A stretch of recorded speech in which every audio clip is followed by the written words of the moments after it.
So everybody, Kwai, Galasi Kulpan, hello, and we welcome you. And that is the beautiful Wolastoqey language. Today is guest lecture number 8. And today we have Jillian Acreman joining us as our guest lecturer. Jean Rooney is my name. I go by the pronoun she. I'm the coordinator of advanced studio practice here at the New Brunswick College of Craft and Design. A reminder before we begin that this session is being recorded. So by staying and participating, you are agreeing to being recorded. A gentle reminder that you can be seen and heard just as you can see and hear other people. And if you have not done so already, please turn your microphones to mute. If you're experiencing bandwidth or glitching, it very often helps if you turn off your own video. And to mention that the opinions expressed are strictly those of the speaker and do not necessarily reflect those of the New Brunswick College of Craft and Design, the Atlantic Centre for Creativity, or the Sheila Hugh Mackay Foundation. And lastly, I ask for your patience and understanding as we all navigate this delivery mode and the technology and the change of pace. So to officially begin, we will go over to Lee for the territorial acknowledgement. Thanks, Jean. On this unceded and unsurrendered territory where we live and work, the peace and friendship treaties were signed between 1725 and 1779 by the Elnu, the Wolastoqey, the Passamaquoddy First Nations, and the British. These peace and friendship treaties were among the earliest to be made between Indigenous nations and Western nations. Despite the efforts of the Canadian government since Confederation to assimilate and erase them through government policies such as the Indian Act and the Residential Schools Act, the resilience of Indigenous peoples has meant that their traditions continue to influence Canadian political, social, cultural, and environmental landscape today. Thank you, Lee. And now we'll go over to Ben, and he's going to tell us about the guest lecture series. Thanks, Jean. This guest lecture series is sponsored and made possible by the Sheila Hugh Mackay Foundation. It's organized by the Advanced Studio Practice Program at the New Brunswick College of Craft and Design in partnership with the Atlantic Centre for Creativity. The purpose of the guest lecture series is to model successful contemporary practice to our students and to inform, inspire, and ignite art and design dialogue and engagement in the greater public community. The guest lecture series provides this by giving a platform for presentation, creating time for dialogue, and by celebrating the creative and cultural riches that we hold in Atlantic Canada. Thank you, Ben. And now we'll go over to Audrey, and Audrey is going to tell us about our partner, the Atlantic Centre for Creativity. The Atlantic Centre for Creativity is an initiative that promotes creativity across disciplines. It has 3 main goals.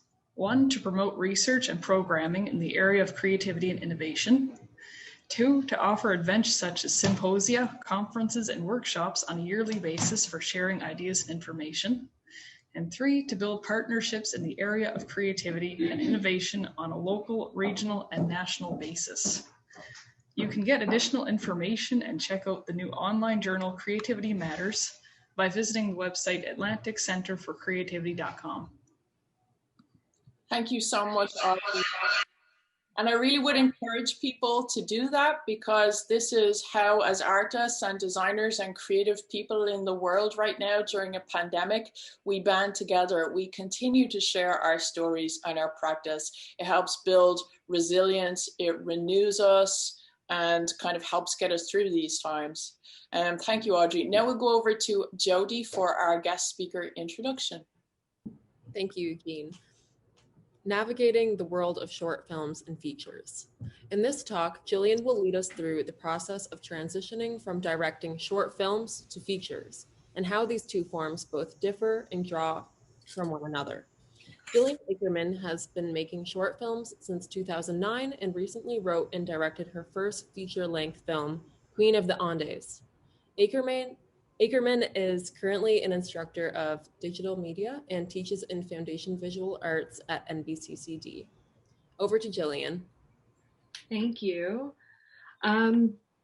Yeah, so I'll give you a very, very, very brief kind of background on me as a creator. I started making short films in 2009, right out of university. And at that time, um, I was kind of just working on a whim, you know what I mean?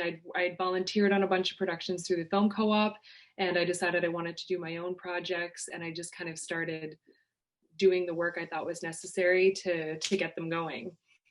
And then since then, I've done 6 short films of my own, and I've produced a couple for some friends that I like to collaborate with. And I'm currently on the festival circuit with my first feature film. And I was trying to figure out how to structure today's conversation, and I decided I wanted to kind of break it down into, 8 kind of creative lessons that I've learned as a filmmaker from starting out in shorts up to where I am now. And I'm going to largely use 2 projects as my examples for this today.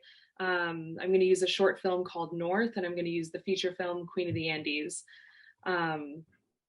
And that kind of takes me into my first creative lesson, which I think a lot of us can relate to, and that is that rejection can have beautiful consequences.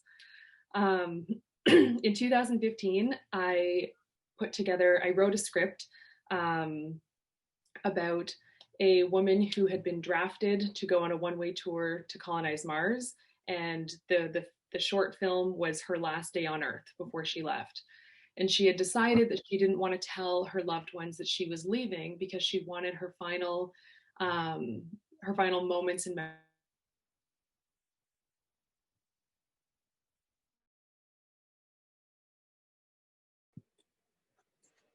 I think we might have lost you there, Jillian, for a moment.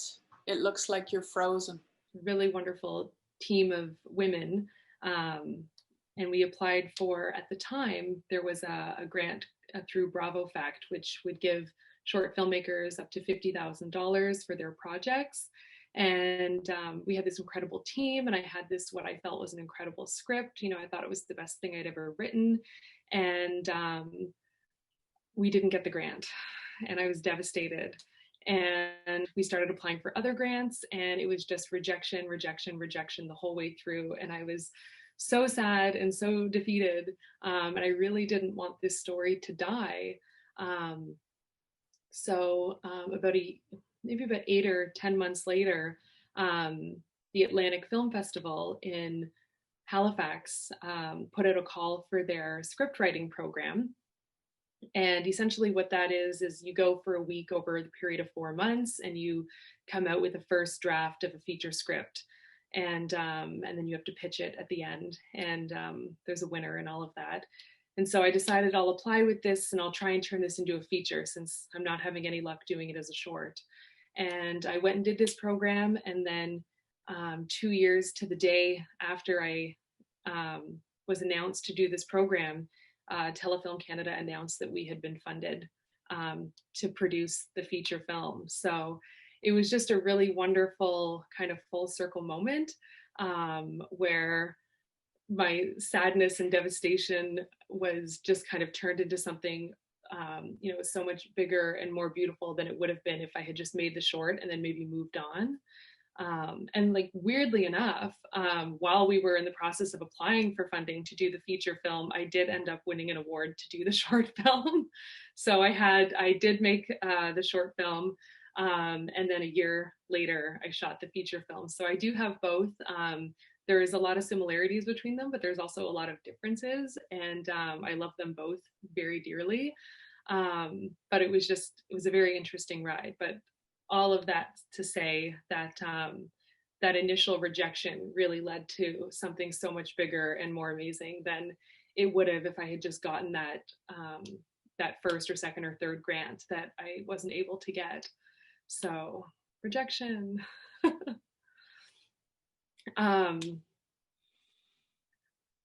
Okay, so the second thing I kind of wanted to talk about, this is definitely more specific to writers, I would say. And for me, it's just kind of the idea of, writing what you know.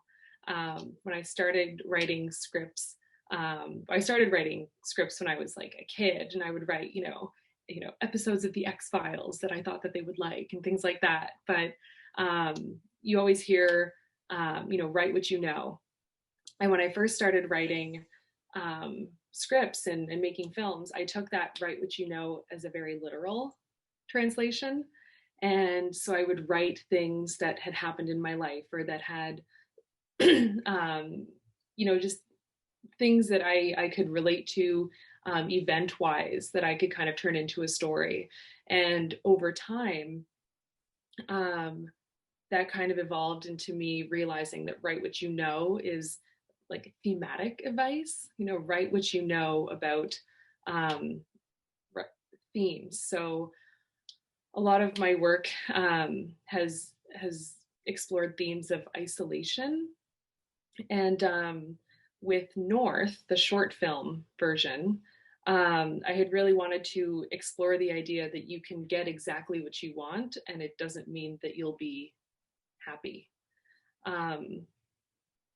So I did want to show a clip. I've got a couple clips in this presentation. This one is about 2.5 minutes, so please bear with me. It's really hard to choose clips from films because it's taking a part of a whole and asking people to make sense of it. So this clip that we're going to watch from the short film, essentially at this point, Pillar, the lead character, and the audience know that this is the last time she's ever going to see her girlfriend. This is their last encounter, and I will turn that on now.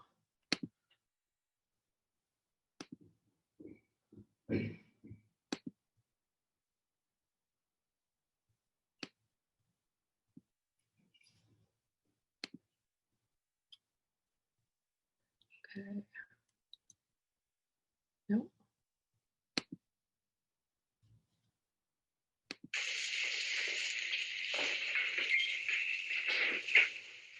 Hey.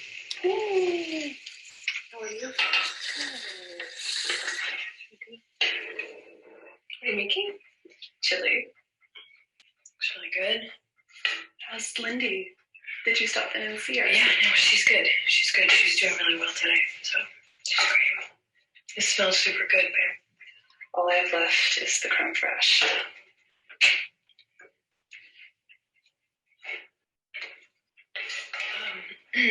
I forgot. You forgot the cream. I did, but I can just run to the commissary like really quick right now and grab some before dinner's ready now. Did you call my mom and confirm Sunday? I'm sorry. It's been just like a very crazy day. It's been like an off day. And I just didn't. What do you want me to do? I want you to do what you say you will. Look, I'm sure it'll be just as good without the cream. That's not really the point, is it? Errol, stop.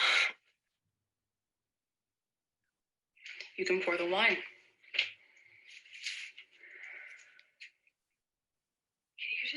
Can you not be angry? Come on, please. I don't want to fight tonight. I really don't. You never want to talk about anything? You think you can just ignore problems and everything will fix itself? Problems will just evaporate as long as you don't address them. No, that's not true. No? That's not true. No. Are you moving in with me at the end of the month?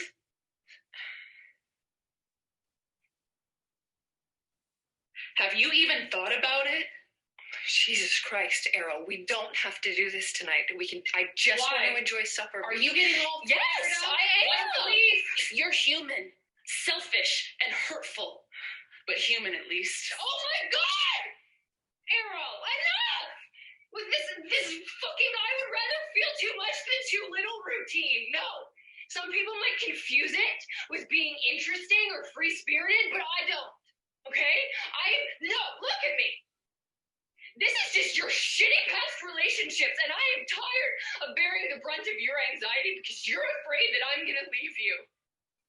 And instead of just taking tonight and just enjoying this, you've gone and ruined everything.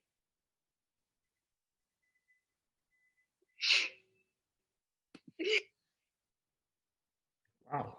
How to get out of here? Sorry, give me 1 sec.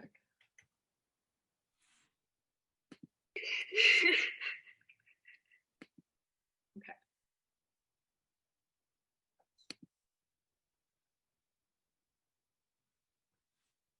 Okay. So yeah, that was the scene. That was one of the final scenes in the short film. And it was really just a way for me to explore. I find with isolation, when I think about how I respond to isolation, I find that if I'm in a situation where I'm experiencing it and I'm alone, it just kind of manifests itself as boredom a lot of the times. But if I'm in a situation where I'm feeling isolated and I'm surrounded by other people, that's when it really hits, and it really it really feels more impactful and powerful. And so that was kind of what I wanted to explore with that film at the time. Does anyone have any questions? Oh, thank you, Jean. I definitely encourage dialogue if anyone wants to discuss any of the clips or anything like that. But I will also, I have a lot to get through, so I'll keep moving. So my third kind of lesson for working creatively is all about not letting fear dictate how you work. I do a lot of professional development. I think it's really important, and I think I get a lot out of it. But there's also, there's times where I'm working and I kind of catch myself focusing on how is an audience going to perceive this? How are they going to read this? Is this a smart thing to do? And I try to stop myself from doing that because, it's the idea when we're putting out work is that we're putting out something with our own voice. And I really want to try to be true to that without focusing on what someone else might feel about it. So I did this, I signed up to do this workshop on a whim in Los Angeles a few years ago. And it was a workshop I'd always wanted to do. It's called Acting for Directors. And it's kind of this small 4-day intensive. And in that workshop, I knew I was going to have to become vulnerable in ways that I wasn't used to. There's moments in my life where I don't mind the spotlight, but there's many more moments where I would prefer to be behind the scenes, which is kind of probably makes sense with what I do. So I got to Los Angeles the night before this started, and I was kind of just walking around and clearing my head, and I was, telling myself, like, you've come a long way to do this. You've paid a lot of money to do this. Like, I do not want to get to the end of these 4 days and feel like I could have gotten more out of this experience if I'd been less afraid. So I committed to being completely open and being completely, just open to whatever this workshop was going to have to offer me. So we start going through, there's about 10 of us in the workshop. None of us are comfortable in like an actor setting. And the first thing that this instructor does is she says, I want everyone in the room to tell me 3 things about yourself, but you have to sing it. And my heart stopped. I was like, what? Like, I immediately regret this. This is a terrible idea. And, we did it. And then we all realized, okay, like, we all feel the same way. Like, what a wonderful way to start this 4 days off. We got to this one exercise, and it was about visualization. And I start going through my monologue with my partner. And, everyone's watching this take place. And all of a sudden, I become really emotional and really overwhelmed with the imagery. And in this moment that I'm reciting this, I can feel I can feel that I'm about to lose it. I'm about to burst out crying. And my instinct was to turn that off, right? To fight it, to kind of shut it down. And in that moment, I just very quickly decided, let it happen. Like, just whatever's happening, just let it happen. And I just cried in front of all of these people who I didn't know. And it was truly like a life-changing moment, to realize that you can do this, you'll be okay, it's not the end of the world, everyone in this room is on your side, everyone is rooting for you, this is why we're here.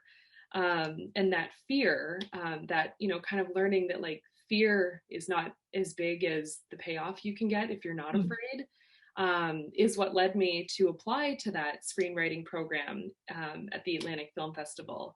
Because when I considered applying for it to write the feature-length script, I hesitated because the idea of pitching it publicly was horrible. I felt anxious at the idea of having to do it, 6 months down the road. And, I just kind of had that moment where I was like, no, like, this is what I learned. Like, I'm not going to be afraid of this. I can do this. And I did it. And it was a wonderful experience. And I find that every time I kind of overcome something that, where I hold myself back or I create a boundary for myself, it's just been a really positive experience. I haven't, I think it's a good chance to take, I guess. Okay, so my next one is all about scaling up and how I kind of approach that. So I've been doing short films for a long time. I've worked on probably 75 short films as a crew person. I had, written and directed and produced my own projects over the course of almost 10 years. I produced for friends of mine, and I felt really comfortable in the world of short filmmaking. I knew how to organize a shoot. I knew how to lay out my my film, and I could kind of always see it all in front of me, which was really useful. And with doing a feature, my big concern was, can I scale this? There's already so many moving parts to filmmaking, logistically and creatively, and ultimately you have to think about the fact that like a film is a lot of little things that have to be put together to create one big thing. And when you put it together, you want to end up with something cohesive and something that has, that just feels like one large thing, as opposed to lots of little scenes that just happen to be put together. So when I was trying to figure out how can I scale working as a short filmmaker into doing this feature, I kind of zeroed in on the idea of what is my theme. And the theme for the feature film, it's explored a little bit differently in the feature film, but the theme ultimately was the same thing, which was isolation. And so what I wanted to do with this feature film that I thought would be a really wonderful through line and allow it to feel cohesive in the end was to let that theme of isolation inform every single creative decision I made about the film. So when we're looking at composition, how can the theme of isolation play into how we compose all of our shots? And that kind of led to, early on in the movie, at the beginning, Pillar, who's the lead character, she shares a lot of space. She shares the frame with her loved ones. They exist in the same space. As the story moves forward, and you can see that in the short a little bit too. There's a moment where she and her girlfriend start to diverge, and her girlfriend walks out of the frame, and then after that, they never share space again. And that was something that we really wanted to carry over into the feature. How can we use the frame to isolate and oppress Pillar throughout this story? And so as the story continues, and as her relationships start to get little holes poked in them, she stops being able to share space with friends and family. And then towards the end of the film, we only see her, we're only, if she's with someone she loves, we're cutting back and forth. There's no shared space at all. It's very isolating for her. So that was something that felt, that was kind of ultimately what I wanted to create when we finished the film, was something that from start to end, the composition really beautifully elevated the storyline and the theme of the movie. And I felt like it was a successful way to work, and I was glad that it worked out. I do have a scene to show you from Queen of the Andes. It's a scene towards the end of the film. It's the last scene. It's a different cast in the short film and the feature film, but it's Pilar and her father, and it's part of their last day together. And again, she hasn't told her father that she's leaving Earth forever. So give me 1 second.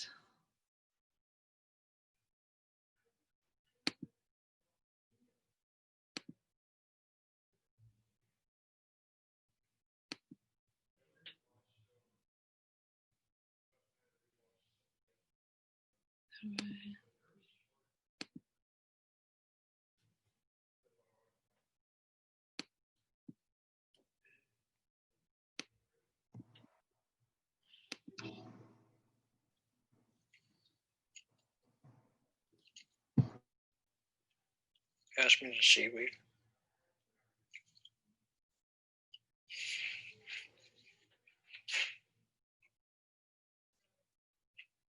What's going on with you? I don't know.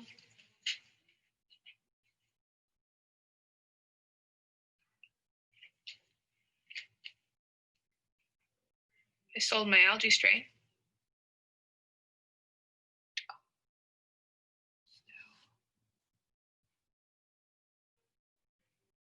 This is every filmmaker's nightmare.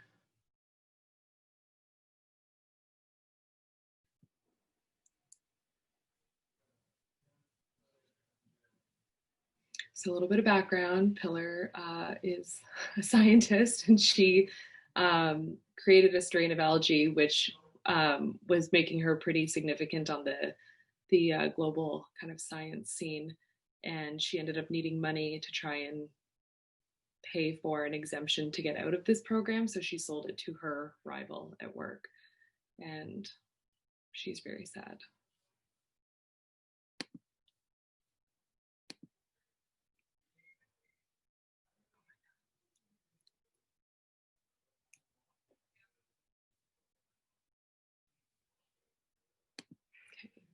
Just gonna try something here. 119.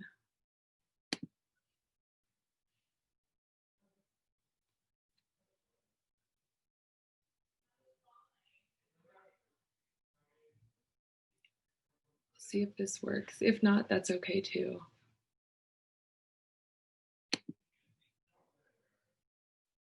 Pass me the seaweed.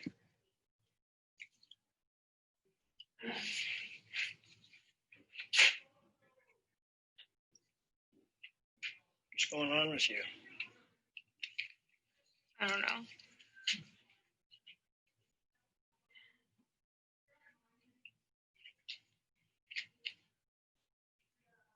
I sold my algae strain.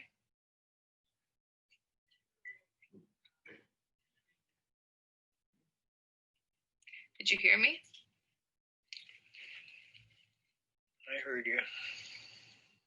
You don't have anything to say? I think it sure worked.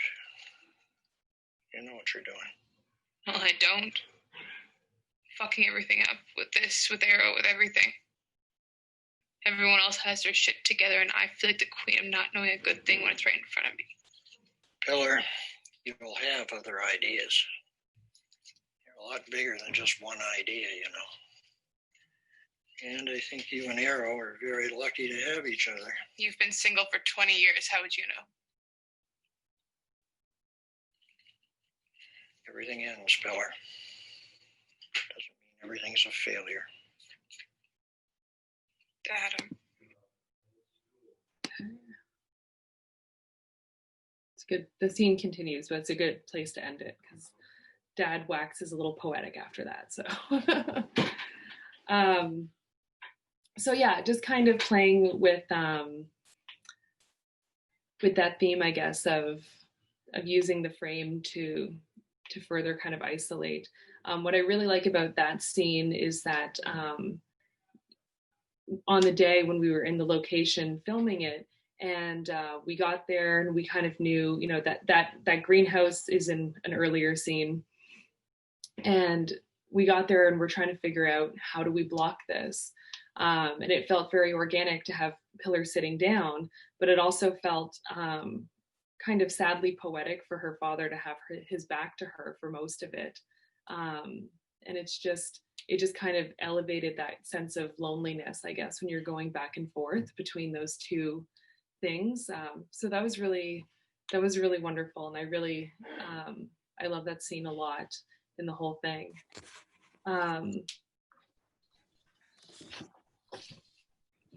So my next point is about collaboration. You know, different art practices are different levels of collaborative, and film is possibly the most collaborative because there are so many people involved in it. And even, you know, I'm an indie filmmaker, and even just kind of doing indie projects where we're all wearing multiple hats in the run of a production, there's still so many people that you depend on to kind of bring to the table what you can't, you know, what you can't do everything. So collaborating is an incredibly essential part of filmmaking. And I think with Queen of the Andes, it was interesting because the funding that we applied for was intended for first-time feature filmmakers, and that was intended to be for directors and producers. So I needed to find a producer to work with who I thought, you know, was smart enough, was up to the job, had the right energy, who I just worked with organically and got along really well with, but also someone who had never done it before. And that's it's kind of a strange thing. And I knew this woman, Ariana Martinez, peripherally, and then she invited me to her birthday party, and we drank a lot of tequila, and I decided that she was the right fit for me. And I just felt like all the places that, I knew what my strengths were, but I also knew what my weaknesses were, and I felt like she was really strong in all the places that I wasn't. So I felt like that made for a really good partnership. But I also have had collaborations where I have lost control of my my kind of creative vision for a project for various reasons. So there's a story that is kind of shitty, but like a good lesson. And that's I was doing back in 2011, there was a group of 6 of us from Fredericton who went down to Los Angeles, and we lived there for a month, and we shot this short film, and we just had a wonderful time. It was a great experience. And we had cast these actors. Oh, goodbye. Sorry, I'm just seeing the chat. We had cast these actors that I was really excited about. And, you know, I knew that at this point I'd been making short films for like 2 years, like my own. And these 2 actors had been making film. I mean, one of them was in television as a child. You know, he'd worked with David Fincher like 4 times. Like, these were professional working people. And I knew I was coming in as kind of this, like, you know, very, very emerging early on filmmaker. And it became important to me to prove to them that I was flexible, and to prove to them that, you know, I was good. It was easy to work with. This was a good decision.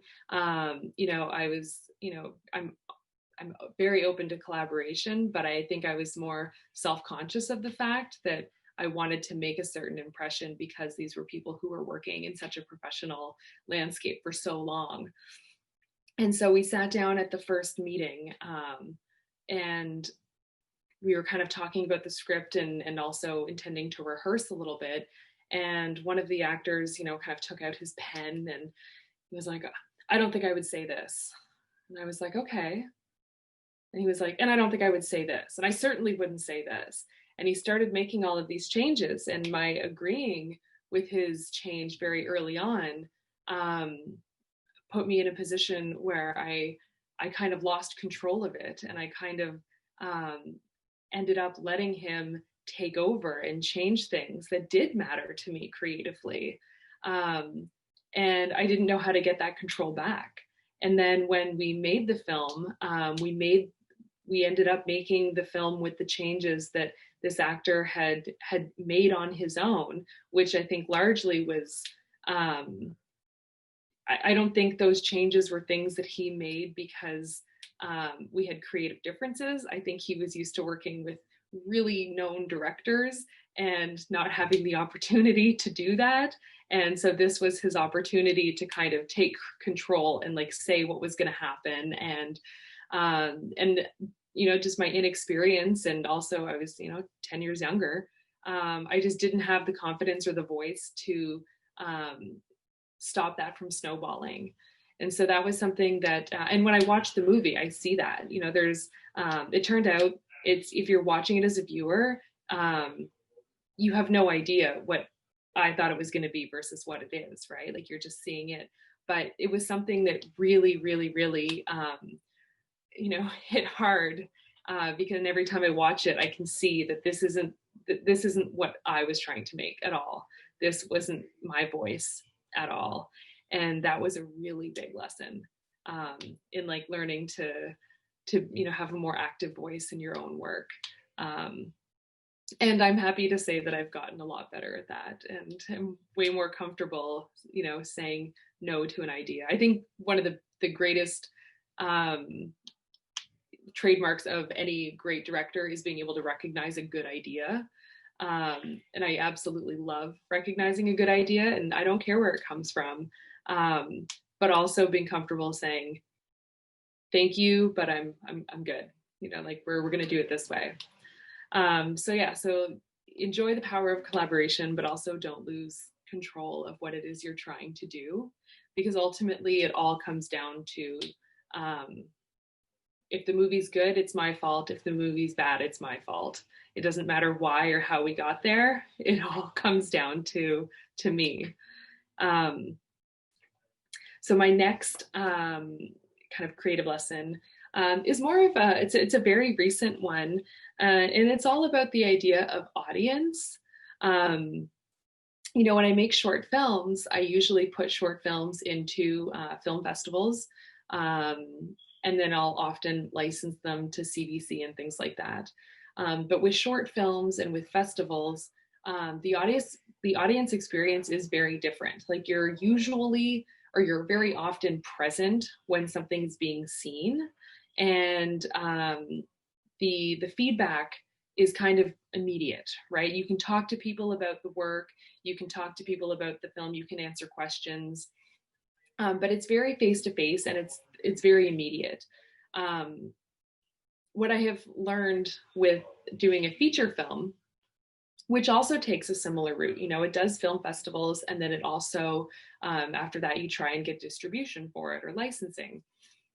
What I have found with feature films that is not something I'm used to experiencing is the idea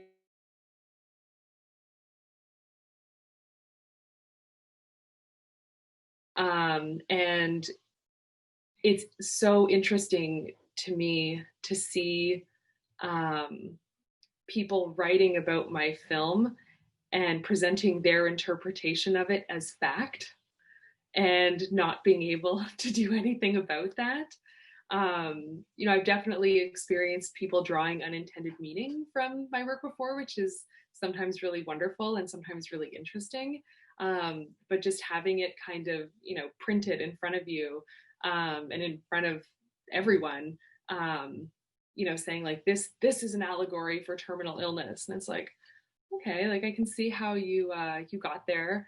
I never thought about that, but now it's like canon in this newspaper. You know, it's just very interesting. And with teaching, you know, I like to ask my students every time I get a new group, I do like to discuss the idea of, you know, who has the final say in what a work means? Is it the artist or is it the audience? And I like to have that little discussion and kind of, you know, just discuss it and break it down and talk about it. And I'm learning very quickly that it's not necessarily just me who gets to decide what the work means. So Yeah, I mean, that said, my next point is about, you know, we get to, and we have to decide what kind of artists that we want to be. I remember talking to the lead actress from Queen of the Andes, and I was chatting, and we were trying to break down a scene, and we were trying to land on how we were going to do it. And I just, made the comment of like, I just feel like, what if I do all this work and like nobody cares, nobody likes it, nobody responds. And she said, I think if everybody likes it, then you didn't make enough choices.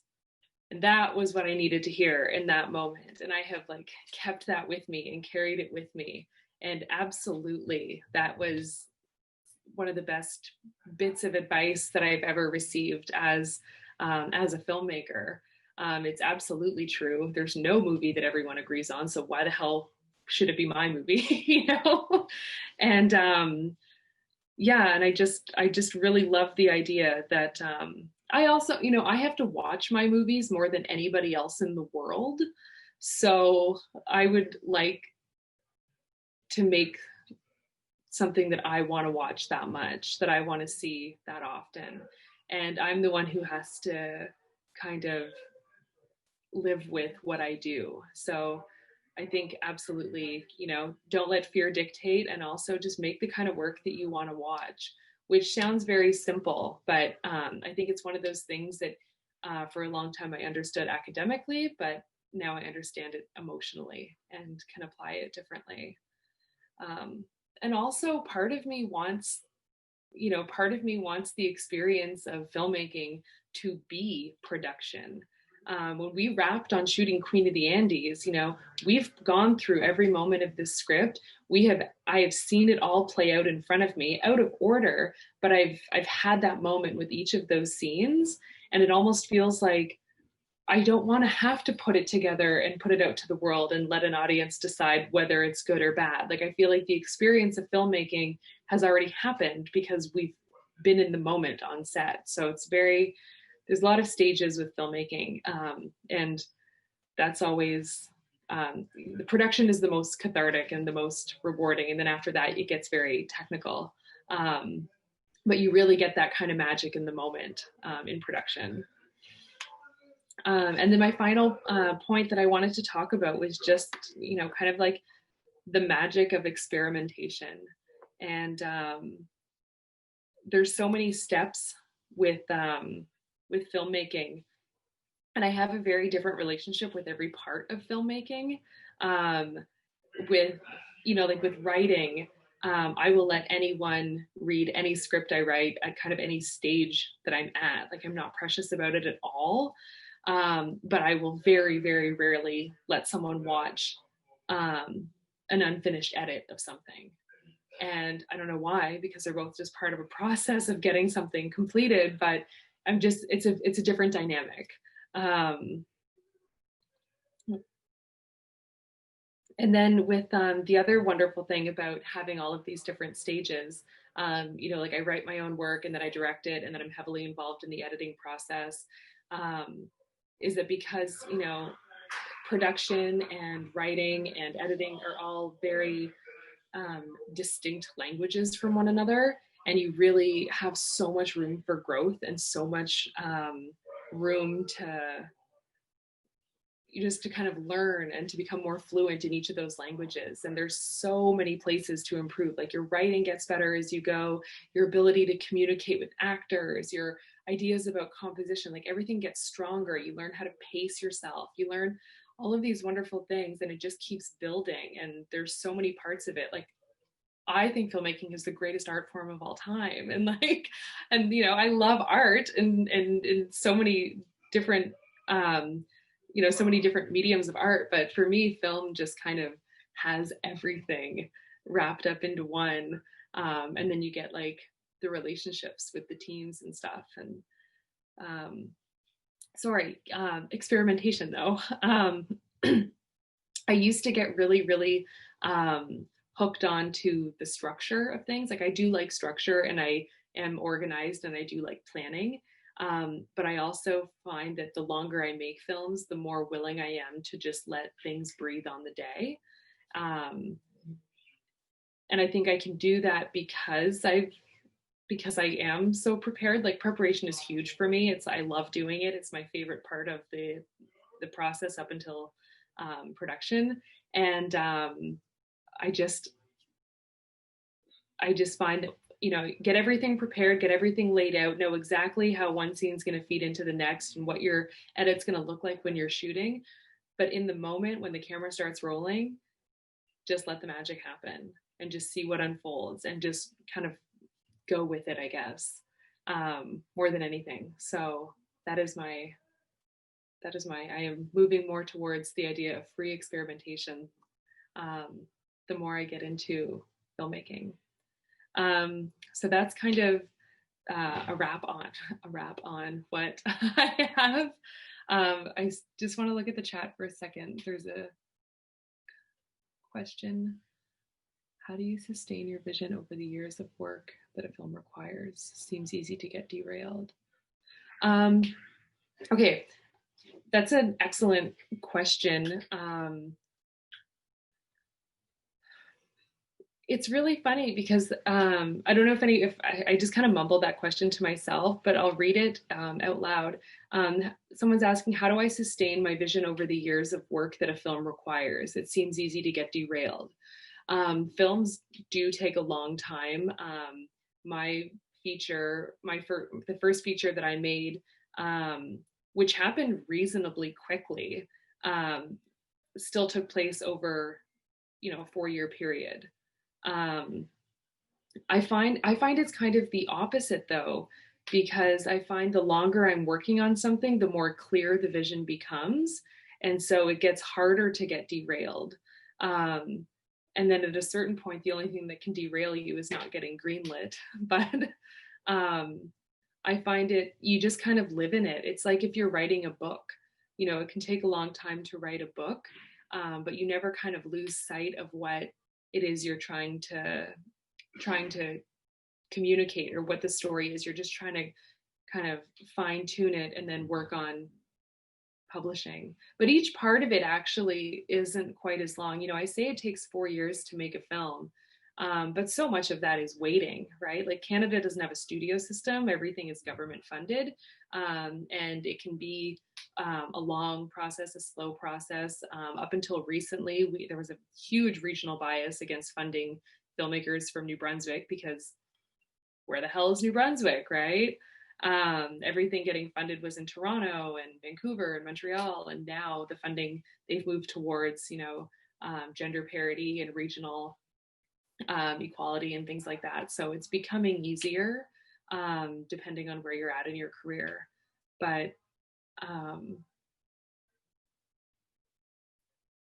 just trying to read.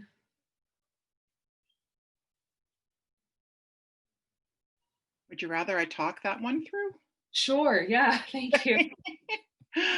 I'll turn my video on. Oops.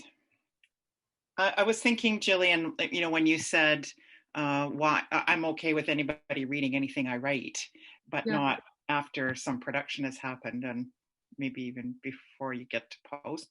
And I was thinking that sounds a lot like, I was thinking, why would that be?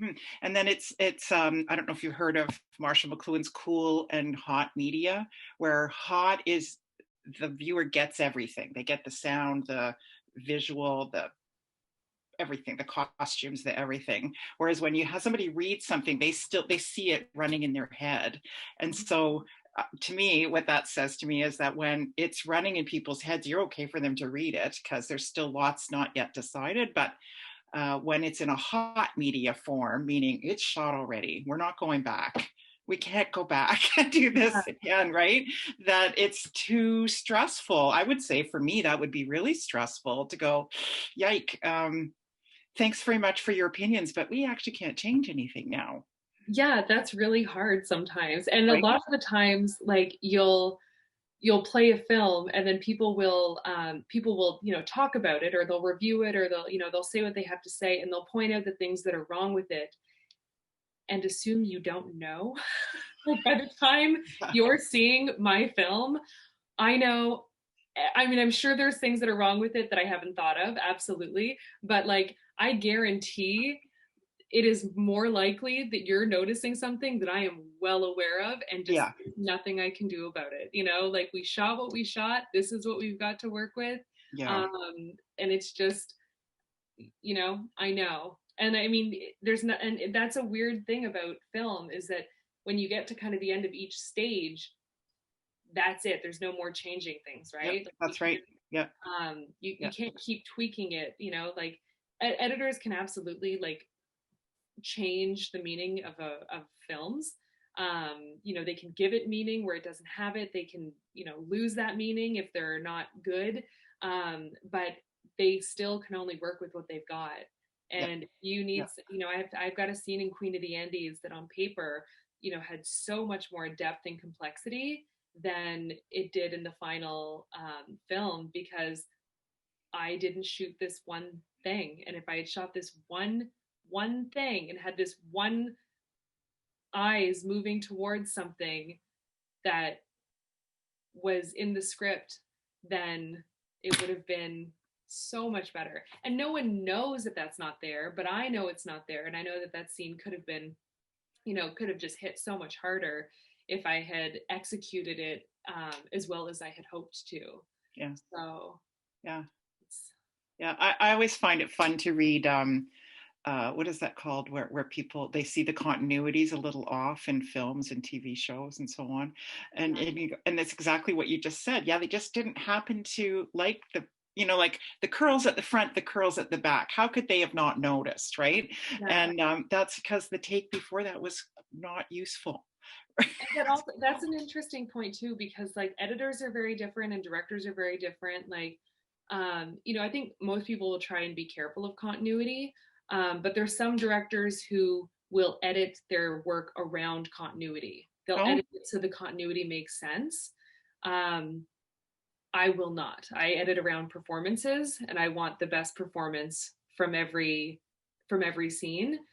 So I don't know if you noticed, but in the scene from North, where the two women are fighting in the kitchen, when Pillar starts yelling at her girlfriend, and she just, you know, decides to bite, she's going to have this fight. She's going to have this terrible final, you know, authentic but unhappy final time with her partner. As we're dollying back away from her, she moves just enough that she goes out of focus for a second. And that was I knew that my cinematographer would probably not love that was the shot I took. But that was the best. That was, you know, we for that scene, the way we shot it was it was a moving camera. So we started in tight on her, and once she bites and decides to engage in this fight, we start moving away from her and she becomes smaller and whatever. But the way that I wanted to shoot that scene was, we're going to shoot it. We're not going to cut. We're just going to move back, do it again, move back, do it again. So it would just build on itself. And she was just yelling after yelling after yelling after yelling. And she did it, you know, kind of 17 times over and over and over again. And then I picked the one that I liked the best, and it happened to be the one with soft focus, and it is what it is, you know. But didn't see that. but there's a lot of filmmakers who would not want to take a technical hit like that, you know what I mean? And that's fair. Like it's a visual medium. It's just, but it's very interesting. I'm so interested in how other people work. Every filmmaker thinks that they have kind of like the ideal way to work, and for them they do. But for me, I'll edit around continuity if it's easy or convenient, but when I'm editing, it's all about the performances. That's my priority. Good. Thanks, Jillian. Oh, you're welcome.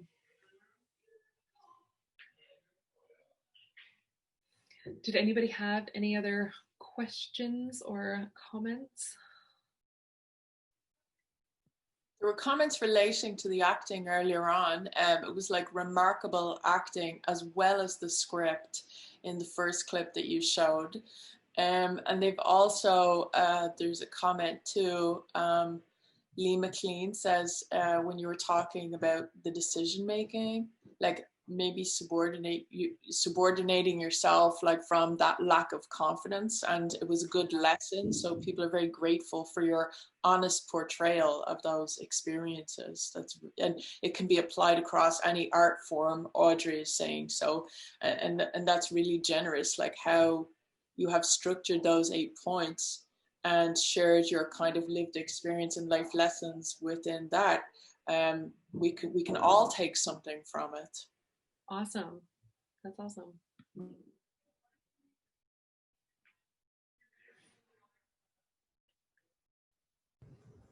Jillian, I just wanted to say, I think it's really interesting that you mentioned how other people will interpret your film differently. And I often will think of that and talk about that with other people, how I interpret a film or a song or something. And you would think that people would get offended if you don't interpret the same way that it was intended to, but it's interesting to hear that you like that.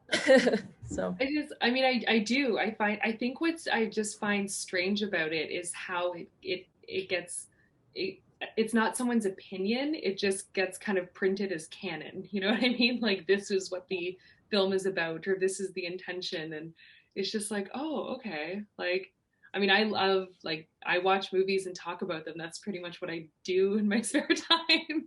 Yeah. And, you know, I do the same thing. Like, I assume I know what the filmmaker's going for. There's this really great, this really great meme that I saw once that was, you know, it was like a shot from, you know, probably like, I don't know. It was just like a shot from a movie, and it was like it was really well lit. It was, you know, cool angles. And then it had this like big, long post by someone explaining what it all meant and what it, you know, why it was composed that way and what it had to say and what the meaning was.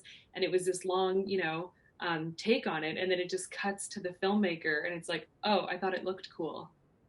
It's like, sometimes it's, you know, sometimes it is that simple. And sometimes people draw meaning from things. I've had people draw meaning from scenes that I never intended, that I thought made them so much better than what I did.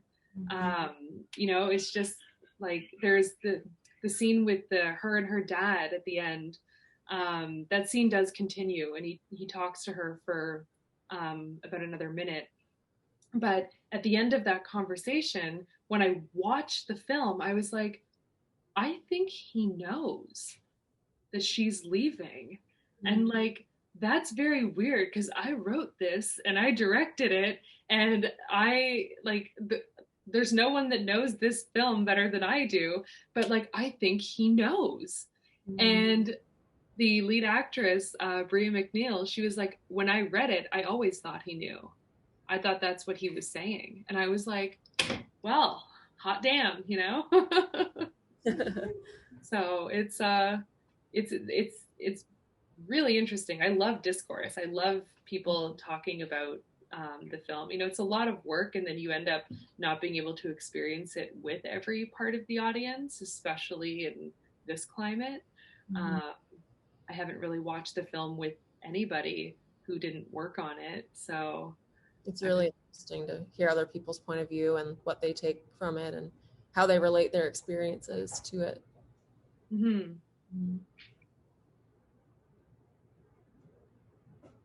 The fight clip again? Yeah, I can play that clip again. Jean, is that fine? Yeah, we'd love to see it again. Okay. I'm glad, because I was really nervous about having like a 2.5 minute scene playing out. Oh, wait. No, that's totally fine. And actually, before we finish up, in case I forget, you're going to tell us all where we go to see the full feature length and where your website is and all that fabulous stuff. Well, right now the film is on the festival circuit, so it's actually not available for consumption outside of festivals. It will play if you're really feeling inspired to watch films right now, which hopefully all of you are, the Silver Wave Film Festival actually starts today in Fredericton. And I'll be hosting some Q&As for filmmakers for that over the next couple days. I did not put Queen of the Andes in Silver Wave this year, mainly because Queen of the Andes was very much a labor of love for so many people in Fredericton, so many artists, musicians, cast and crew, that I really wanted to be able to have that screening, like have one festival screening in person and with everyone who was a part of it. And so we're going to put it in next year. Yeah. But stay tuned. I will post information when it becomes available regionally. And short films, I have all my films. If you want to watch something, just email me or message me and I'll send you links to them. Fabulous. I'd be happy to. I love sharing them. Okay, I'm just gonna go back to I don't know where it starts.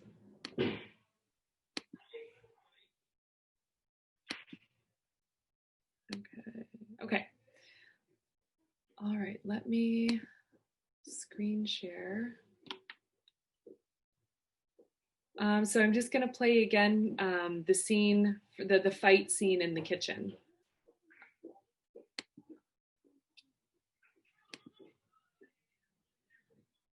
Everyone see this?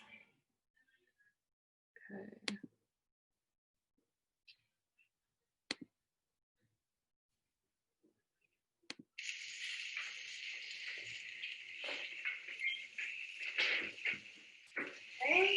Hey. How are you? Good. What are you making? Chili. Looks really good. How's Lindy? Did you stop in and see her? Yeah, no, she's good. She's good. She's doing really well today. So she's great. It smells super good, babe. All I have left is the creme fraiche.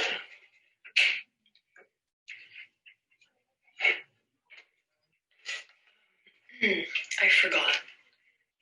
You forgot the cream. I did, but I can just run to the commissary like really quick right now and grab some before dinner's ready now. Did you call my mom and confirm Sunday? I'm sorry. It's been just like a very crazy day. It's been like an off day. And I just didn't. What do you want me to do? I want you to do what you say you will. Look, I'm sure it'll be just as good without the cream. That's not really the point, is it? Errol, stop.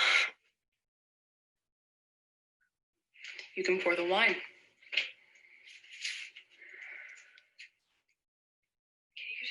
Can you not be angry? Come on, please. I don't want to fight tonight. No, I don't. You never want to talk about anything? You think you can just ignore problems and everything will fix itself? Problems will just evaporate as long as you don't address them. No, that's not true. No? That's not true. No. Are you moving in with me at the end of the month?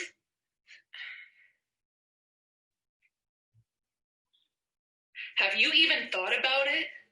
Jesus Christ, Errol, we don't have to do this tonight. I just want to enjoy supper. Are you getting all Yes, I am. You're human, selfish, and hurtful. But human at least. Oh my God! Errol, enough! With this fucking I would rather feel too much than too little routine. No. Some people might confuse it with being interesting or free-spirited, but I don't. Okay? No, look at me. This is just your shitty past relationships, and I am tired of bearing the brunt of your anxiety because you're afraid that I'm going to leave you.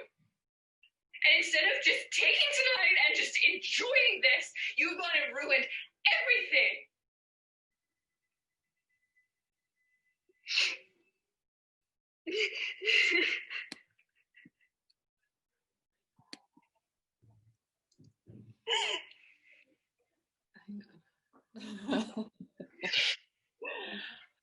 That's was wonderful.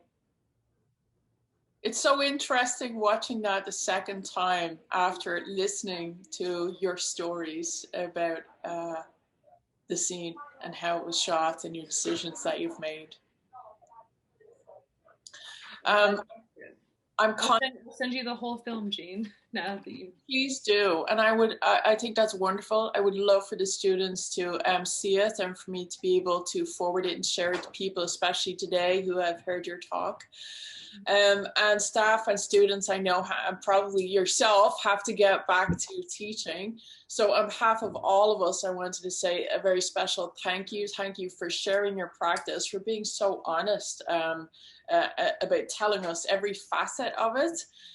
And also to remind people that next week's talk on November the 12th will be Indigenous artist Charlie Gaffney. And Charlie will talk about becoming an Indigenous artist. He explores that kind of journey into and through the creative life while honoring Indigenous ways of knowing and being and doing. So that will be really interesting, and that's next week.